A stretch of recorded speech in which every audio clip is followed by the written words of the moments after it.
pretty much guarantee that of the teams who did not make the playoffs this past season, at least two, if not more likely 3 or 4 of them, will be in the playoffs next year, and thus vice versa.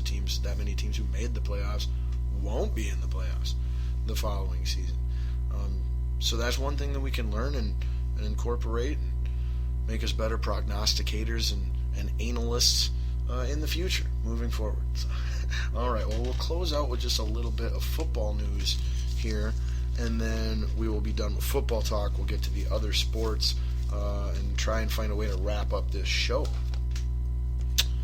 All right, but like I said, there is a little bit of other NFL news that I would like to discuss, at least in quickie fashion here before we move on to other sports. First and foremost, we'll start with the Vontaze Burfict suspension, where he is the linebacker for the Cincinnati Bengals whose shoulder collided into the head of Antonio Brown in their first-round playoff game, and he was suspended for that hit for 3 games, 3 weeks in the upcoming NFL season.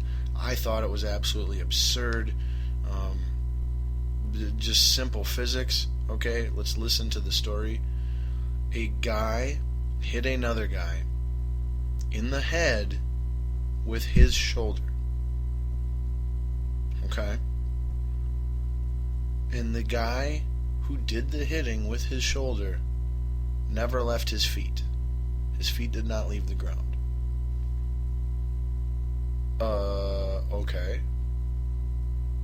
Somehow that's intentional and against the rules, and like, just think about that. Think about what I just said. Okay, I will stand here perfectly still. Okay, I'm about 6 feet tall. I'll stand here perfectly still. You being however tall you are, you come and try and hit me in the head with your shoulder without leaving your feet. You can't do it. You probably can't do it unless you're extremely tall, much taller than I am. And even then, I could very easily get out of the way of it without even moving my feet. I could just lean to the right or the left, like. So, just, yes, it was violent. It was nasty. Antonio Brown got a concussion from it, kept him out of the next game. Blah blah blah. But to make an argument that something like that a guy can hit another guy in the head with his shoulder without leaving his feet, that's intentional and against the rules, I still don't, I have a really hard time understanding how that is even theoretically possible, let alone the explanation for what happened. Dude didn't know he wasn't going to hang on to the ball. Dude just knows that 2 angles are intersecting, and there's a possibility that they're going to collide when they do. And that the ball should be in the hands of the one guy, and he's going to need to hit him to finish the play on it. And then with maybe 1.5 seconds notice, if that, the ball's not in play anymore. And the guy is also going from running to falling down head first. So, I don't agree with it whatsoever. But anyway, long story short, the 3-game suspension was appealed and upheld. So Vontaze Burfict will, in fact, be suspended for the first 2 games of the season for that hit. And I think it's absolutely ridiculous. Free Burfict. I'm starting that right now. All right, in other NFL news, this one's got some balls juice quality to it. LaShawn McCoy was involved in an altercation with some comrades, companions, friends of his, as well as some off-duty police officers. They were at a nightclub. Apparently, LaShawn and some of his posse got into a physical assault with the off-duty police officers. Nothing is on camera because conveniently they weren't working. Wink, wink. It's odd that off-duty police officers and rich celebrities would all go to a nightclub that can't afford working security cameras. That's ironic right there in itself, isn't it? Don't you think? But so anyway, it seems as though there are being charges pressed now, and that there's a warrant out for LeSean McCoy's arrest. Nothing too terribly serious, but he is very much not. This story is by no means done for him, and we'll see what comes out of any sort of investigation from the police, as well as legal charges, as well as what the NFL rules, for code of conduct violations and things of that nature. But LeSean Shady McCoy very much finds himself in some shady, balls juicy trouble at the moment. Also in news, it sounds as though Drew Brees is going to be the quarterback next year for the Saints once again. He should be. He was one of the absolute best quarterbacks in the league, if not the best, last year statistically from an individual production standpoint. But the reason this is news is because of the huge, and I mean huge, salary cap hit that the Saints are going to take in order to keep him. His contract demands a $30 million cap hit, $20 million in salary, and another $10 in prorated money, whatever the heck that means. I assume that's incentive bonuses, things of that nature, whatever. But anyway, they have to count him as a $30 million cap hit this coming season. So that's crazy. That's huge. That's a lot of money. Congratulations, Drew Brees. Wow, you're buying. Let's all go out for some drinks, and Drew's buying. Other player news, real quick. Bears running back Matt Forte today announced, this Friday here, today as I'm recording this, announced that he will no longer be a member of the Chicago Bears. No big surprise as far as I'm concerned. Bears found Jeremy Langford as a great young replacement.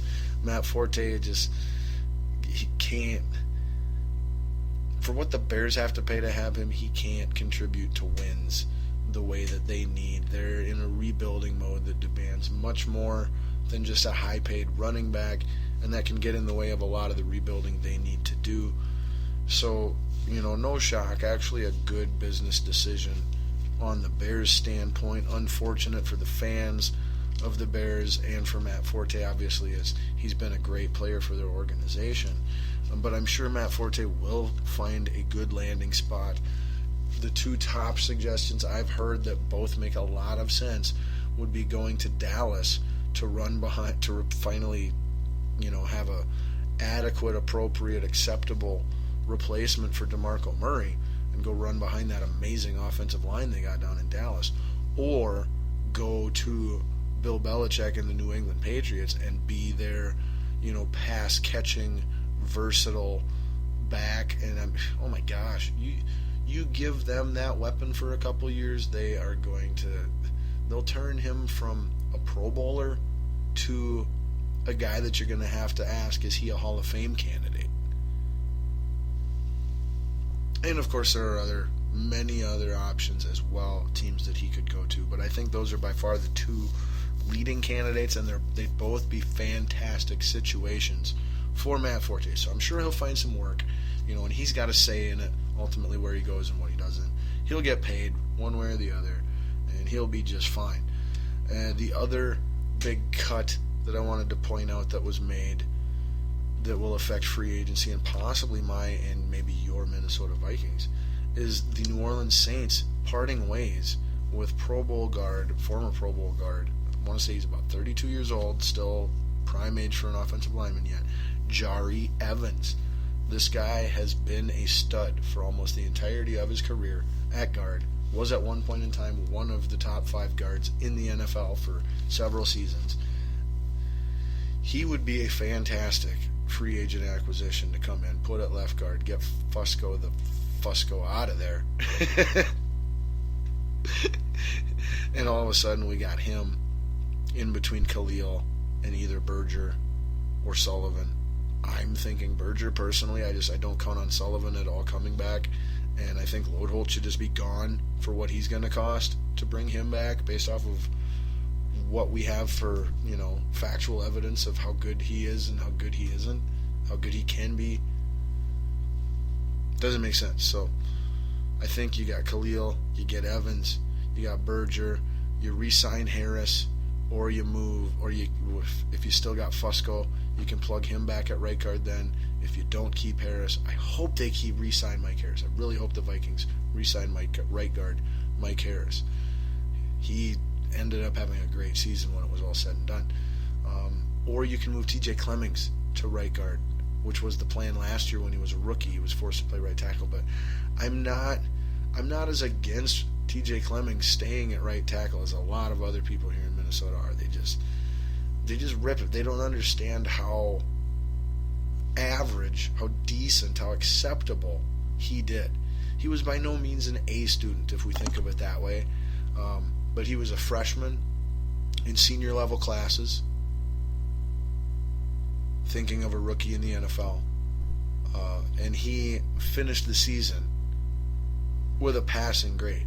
He was somewhere between a C- and a C+, in my opinion.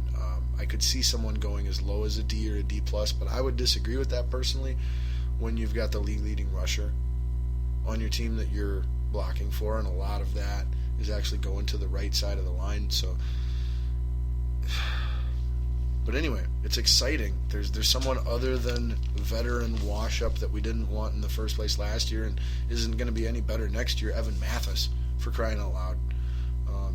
So I really like that there is now finally a guard on the free agent market, or two, Alex Boone from San Francisco as well, coming off an injury, that are really, really good players, and the Vikings will have a shot at getting, or at least, will have the opportunity to evaluate and decide if they want them on their team or not, if they can help make the Vikings better. So, yeah, that's it. Boom, there is our football talk. That was a lot of football talk, and we still got plenty of other sports to discuss. Thanks for listening, and all right, let's keep going. So, we're moving from balls on fire, the spew, and a little bit of balls juice into the meat of this episode, which is actually going to be a balls dribble segment. That's right, we're going to honor the NBA All-Star Weekend with our meat segment here on this week's episode. Now, we will get to all of the meat All-Star break festivities and stories in just a moment, but let's start off with my and possibly your Minnesota Timberwolves, as well as a little look around the league just to see where we're at, how we got here, and then we'll get excited about the All-Star break fun and go over that so you know what to expect, what to be ready for, what to look forward to. Alright, so the Minnesota Timberwolves here at the All-Star break are boasting a record of 17-37, and I say boasting because here at the All-Star break, their 17-37 record is already 2 wins better than what their entire season was last year. So, yeah, we're still at the bottom, but we're getting better. We're working our way up, okay? The numbers don't lie. We could not win a single game for the rest of the season, and we would have still won more games than we won last year, where technically, yes, we were the worst team in all of basketball. But but we're definitely going to win 20 games this year. We could possibly even win 25, 30, 35 games this year, maybe. I think if we win more than 30 games this year, that will be a success considering all of the factors that are going into the T-Wolves season, especially the passing of Flip Saunders, who was supposed to be the head coach here this year, who's been putting the team together, been the vision of, assembling this roster and group of personnel. So, all in all, I am in no way discouraged by the Timberwolves. I think it's a great, exciting, fun time to be a Timberwolves fan. However, it is still being a Timberwolves fan, so there is all kinds of times that you're going to be confused and disappointed and sad and mad and frustrated, all that stuff. It comes with it. So, but the Timberwolves have won 2 of their last 3 games, and were competitive enough to have won 4 of those, the 4 of their last 5. So, they're turning it around. The young players are starting to get more minutes, starting to look a lot better. we've got our best 5-man